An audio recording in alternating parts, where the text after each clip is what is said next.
Hi, I'm Lisa Hanna, and welcome to Psychology Matters TV. Today I have two returning guests with us, Katie Jordan and Judy Jennings, both physical therapists and published authors. Today we'll be discussing advocacy and caregiving. So Judy, would you like to lead us off? And what is advocacy and caregiving? I'm so glad you asked, because it's a tremendously important facet that the caregiver needs to understand. When I was taking care of my husband, I was responsible for everything in his daily care, what he ate, how he slept, pills he took, and yet the medical community didn't always allow me a voice. And I had to realize that I was an extremely important member of the medical team taking care of my husband. And that meant that I had to advocate for his needs. And if a doctor had said, I'm going to give you 4 pills for your husband to take this week, no, we're not going to do 4 pills. Can't differentiate what's working and what's not. Give me 1 and we'll go from there. So it's a really, really important thing that's important for the health of the person and for the quality of life for that person. Absolutely. And advocacy is a voice. And I really believe, I don't know if you agree, Judy, but I think you can teach people to be advocates, that it's not part of their personality. And it was not part of my personality, and my husband had to work with me. And I was fortunate enough that his mind was not involved. So he started working with me as far as the words to use and the temperament to use, because I had always, I still am a very strong-minded person. Sometimes I speak without thinking. And he worked with me that I learned to be assertive and not aggressive. And the one phrase that he got me saying was, I would listen to what I was told or what we were told about the care, or about, oh, he doesn't qualify for this, or you can't have that. And I would look at them and I would say, this is unacceptable. And then I would be quiet, because it puts the ball back in their court and they have to come up with an answer. And it throws them completely off guard. And we got what we wanted all the way through. Wow. And I'm sure it's probably quite a different answer than what they're used to hearing, because I'm sure it's very frustrating in a situation, especially with a terminally ill husband in both your cases. So you're very close to it and frustrated when you're not getting the answers you want or the care that you feel that you need. So certainly. We are in the trenches 24/7. And often doctors are so busy, they'll come in, they will give you about 15 minutes of time. And they need to know what happens the other times during the day that their person is not particularly in this office. So, I know what's going on with the blood pressure. I know what's going on with digestion, and they need to hear from me. So I would go in with a whole list of things that I wanted answers for, and we didn't leave till those answers were given to us. And I prefer that a medical community would allow me to email my questions in and get answers back, and that would be the best situation. But it truly is important for people to realize, as a caregiver, their voice needs to be heard. As you said, because you are you're the one living with the patient and their husband in your case, so the doctor isn't there to know what he's going through. And after Jay died, I went back to work and I took another job. I worked in home health, and so I was treating the patient and evaluating the patient and evaluating the caregiver at the same time. And which was a very interesting thing, because after I got done with the patient, I would always take the caregiver aside and say, you seem like you're a little stressed, or use words like that. And they would look at me and they'd say, oh, you can't understand. And it was a perfect segue for me to say, of course I can. And so it opened the door to start working with them. And as Judy said, telling them to write down questions before they go to the doctor, not try to think of them when they're under stress. And my favorite is, and which I used a lot, was when we were in the doctor's office, and of course they're concentrated on my husband, the patient, And I would casually get up and walk over and stand against the door. And they would get up to leave after their 5 minutes or something, and they would turn around and they couldn't get out. And I didn't have to say anything. They would go, oh, and they would walk back over and sit down. And it's not threatening, but you don't have to come up with words. Your body language says, we're not finished. We have some more to discuss. Absolutely. It's not an easy thing to be a caregiver. I mean, I'm not saying that lightly, but it takes a personality change for many people to all of a sudden realize that the life of someone is in their hands. And if you're an advocate, you want the best for that person in the whole realm, from the beginning of the disease till if it's a terminal illness to the end. And you need answers, but you need to be listened to so that they can help you orchestrate the best situation for that person all the way through the continuum. And it takes a person becoming more research-minded. You have to go on to different websites to find out particulars about the disease. You don't have to be an expert in the disease, but you have to know the things that are serious that your doctor needs to address. And you can say, what about such and such? And then it's putting it in their court, and they can respond to it. But if you don't bring it up, my husband would go in and say, I'm doing fine. I'm doing just fine. No, I'm not doing fine. And no, help here. I think a lot of times with doctors, I mean, we went to school too, and you have a disease, whether it be Lewy body dementia or ALS in my case, and they mentally, before they go in the room, okay, ALS, here's the symptoms. This is it. This is the classic patient, so they're all going to be like that. And no two patients of any kind are alike. And I had an experience when my husband was hospitalized in hospice, that the doctor came in and they said, we're not going to pay for drugs A, B, and C because it's not related to ALS. And I said, well, that's funny. He didn't have this problem before he had ALS, and he has it now. So, yes, you are going to pay for it. And long story short, we got in a big argument. I ended up checking him out because I felt like I could take better care of him at home. 3 years later, this doctor sought me out. And in her trunk of her car, she had a letter she had written to my husband and I, apologizing, and also saying to me, because of the two of you, I have changed the way I treat patients now and their caregivers because I wasn't listening. And she now goes all over the country and educates other hospice doctors. And I'm glad that I had a part of that. I'm sorry that it was in that way.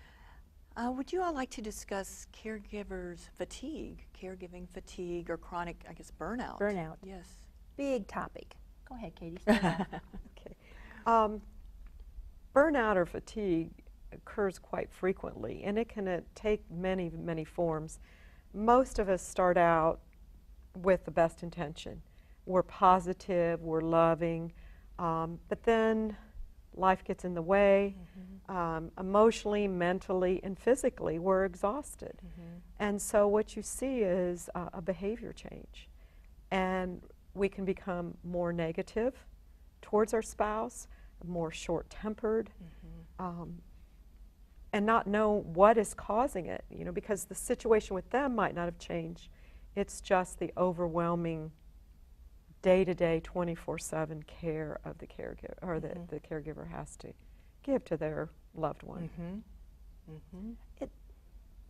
It's so important, because if the caregiver becomes so burned out that they can't function in a kind and gentle way, and they are taking the stress out on the victim, then the victim is penalized with the disease and then penalized with the caregiving.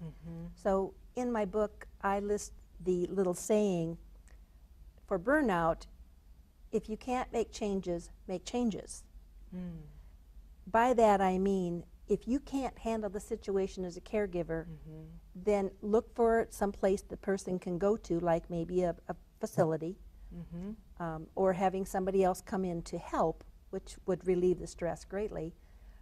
Or if there is no option, if there's no family to help, if there's no money at all in the family for that person to go to, then the caregiver really needs to make changes in her deportment and her ability to handle that person.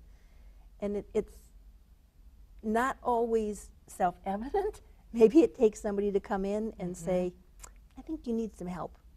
And let's talk about what we can do to get people into your home that can allow you to get free, that you can do this. And I'll just share one real quick story. I had it. I was a mess, and I had a standing invitation with my pastor that I could go in and talk anytime it got too much.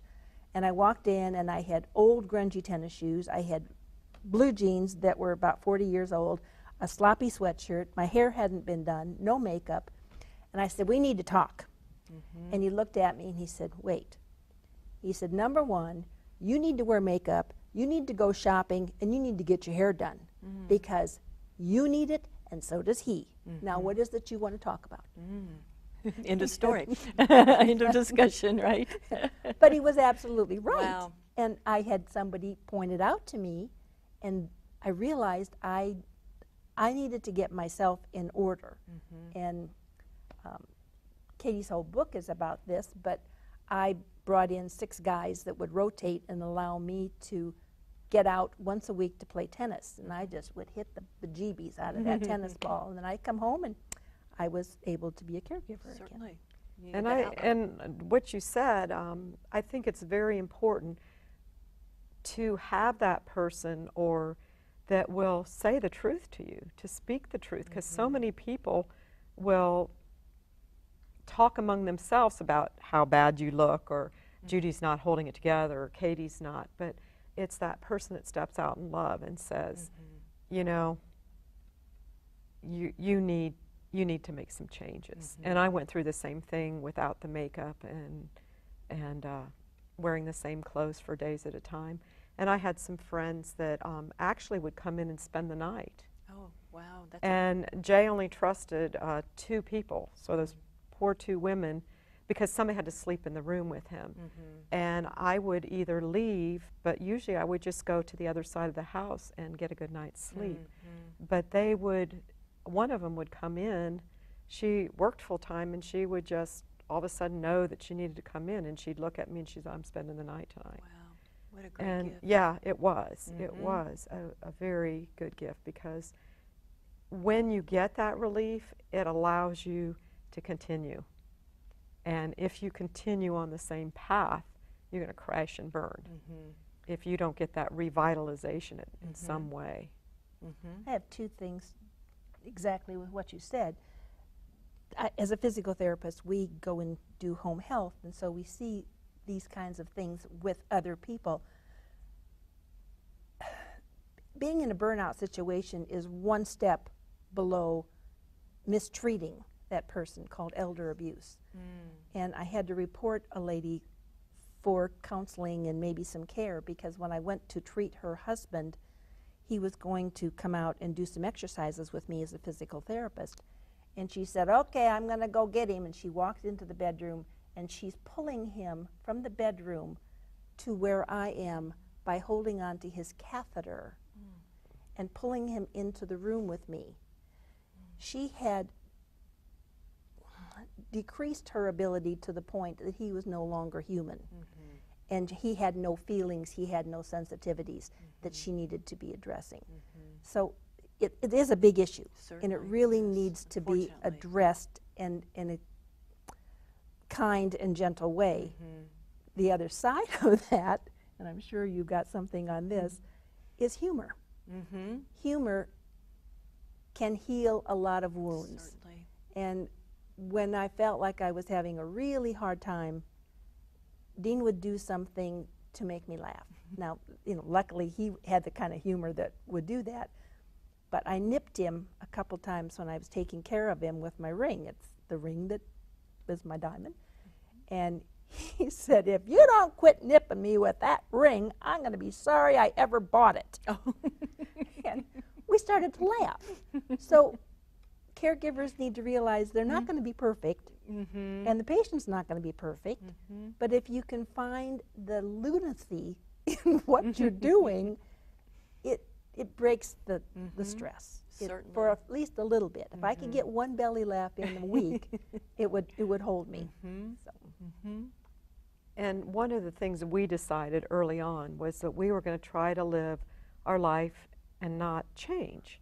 We were going to treat each other the same way we did. Well, we always kind of had a reverent way of treating each other, and so Jay would do something that would irritate me, and I'd smack him. And I did that not even thinking one time, and here he is in this wheelchair and he's paralyzed, and he said something and I smacked him upside the head, and you just heard this whole collective gasp and then silence and then staring, and I'm like, what did I do wrong? And they're like, you just hit a man in a wheelchair. And Jay said, I would expect nothing less. And he thanked me. He said, you've done a really good job of not treating me with kid gloves, because I'm still the guy you married. So we worked real hard on that, and I worked real hard after that and not doing it in public when there was people questioning why I was smacking a wheelchair-bound individual. Right. There's so many ways that you can add humor to your daily life that breaks the stress, that helps a diversion. I bought a lot of tapes that were the old-time, really funny tapes, the Dean Martin specials and the Carol Burnett's, and we would watch those together, and for that little moment of time, he wasn't sick and I wasn't a caregiver. And we would get out to have ice cream. We would get out. One day we sat for 2 hours in the car watching a man-made lake where a young group of people came in to water ski around this loop, and the loop, the cables would take them over to practice water skiing. 2 hours we sat there watching these people go around and around. But he was happy and I was happy because at that moment we were just two old people watching somebody water ski. And it provided a sense of normalcy.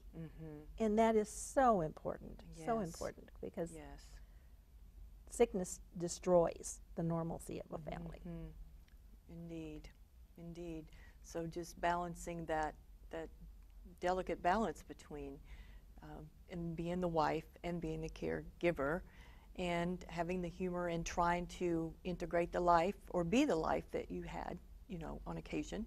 Certainly not all the time, obviously, but to find those moments of joy and togetherness and normalcy. That's one of the things you just triggered, being a wife and being a caregiver. With my husband's illness, he couldn't walk, so he needed a lot of physical care too. And we had home health because I wanted to do everything for my husband. So he had physical therapy, he had occupational therapy, and then we had friends that were students and they wanted to come in and practice this and practice that. And everybody gives, and I'm guilty of this as a physical therapist, here's your home program. Do all these exercises 3 times a day. And so people were giving me all these papers all the time. And I was like, I was exhausted from trying to do all of that work. And so I finally sat down, because Jay and I had this kind of relationship, and I said, do you want me to be your caregiver or you want me to be your wife as much as possible? And he says, I miss my wife. And so we just made the decision to let all that go and just enjoy each other's company in whatever we can. And that didn't eliminate a lot of the caregiving, but it eliminated all that extra stuff that I used to give people to do all the time. And so it made it much easier. But it is, mentally, you're going through this all the time too, is I'm not his wife anymore. All he wants me to do is, feed him, bathroom him, change his clothes, and you get resentful. I did. Yes, I got yes. very resentful with what I had to do. Mm-hmm. And then the anger got taken out on him, which is not what I intended at all. But I was, no one was noticing, and wasn't I doing a wonderful job? And why wasn't anybody patting me on the back for what I was doing? That's huge. That Yeah. is really a huge thing. And I know you've experienced it, I experienced it, but everybody would say, well, how's Dean doing? Well, how are you doing, Dean? What can we do to help you? And nobody's saying, Judy, how are you doing? Right. And it gets to the point with caregivers that their health is so diminished. I mean, it's just, I put in my book that it takes about 10 years off the life of a caregiver for a really serious illness like Katie and I were addressing. And I remembered looking in the mirror after Dean was gone and thinking, oh my goodness, who is that woman in the mirror? I didn't have any white hair until I went through this. 5 years, a lot. But it's something that the community, maybe with this talk, will understand, as Katie said, in addressing how you can help. But it is a real issue, and it is certainly a mental health issue for everybody that's involved in a serious illness. It's not just the person going through it. Yes, they're maybe the victim, but I felt very much like the victim. It's two victims. Right, situation. exactly. I had big plans for our retirement. Boom, down the drain. So it is something that the community needs to understand and how they can jump in and help. And that caregiver is left behind to pick up the pieces. And I think that's a big fear. It was a big fear of mine, is how am I going to do this? Yes. My husband took care of a lot of stuff, and I always told him I didn't want to be bothered. And now all of a sudden it's like I have to be bothered. Right. And am I going to crash and burn when he dies? I didn't feel like I was emotionally, but I was really worried about all the other aspects of life. Right. And, financial is always a worry. And Yes. it's a worry as you go on, because being ill is expensive. Yes. It Unfortunately, is. yes. It is. It's very expensive. And then they're wanting you to buy this, and oh, by the way, this isn't covered by your insurance, and how do you want to pay for that, MasterCard, Visa, or American Express? And I had to quit my job because I couldn't leave him alone, and you did too. So that whole income thing was gone, and you're wondering, you don't know how long they're going to live, so you don't know, am I going to be marketable after I come out of this other side? Right. Am I going to be able to find a job? Am I going to be able to work? Am I going to be healthy and whole enough to do this? After enduring that for so long, the caretaking duties for so long. In my final thought would be, yes, it takes a person to be willing to change, to be willing to realize that there's going to be different expectations on them. So whether they are a caregiver or whether it's a terminal illness and they end up as a widow, the person, and I'm sure Katie agrees with me because we're in a widow support group, the people that seem to come out of the despondency and the tunnel of grief, or the pit of despair, however you want to term it, are the people who are willing to say, okay, this has happened, it's over, where do I go from here? How do I adjust? Because it's going to require adjustments. So how do I adjust to now honor him by being the best person that I can be at this stage as a single person, as a widow, as a aging senior. Rapidly approaching advanced age is what you call it. But how do you manage, like you said, how do you make the best of whatever ends up on your plate? And a whole bunch of things, but I know I advocate having an adventure in life and accepting whatever shows up on your plate and making the best of it. Absolutely. And you got any great final words of wisdom? We have a few seconds. Both of us are proud of what we've become. Yes, indeed. And the very fact we're still alive Yes. And sitting here is a major issue. Neither of us picked this. Neither of us probably would have ever gone this route, as I would have never written a book. Mm-hmm. Nor I. Yes, and indeed. so, you know, I want my family to be proud. I want my grandchildren to be proud, and not look at me as, oh, this poor person that is a widow. Indeed. I don't identify myself as a widow, Absolutely. I look except on forms where it'll get me extra benefits.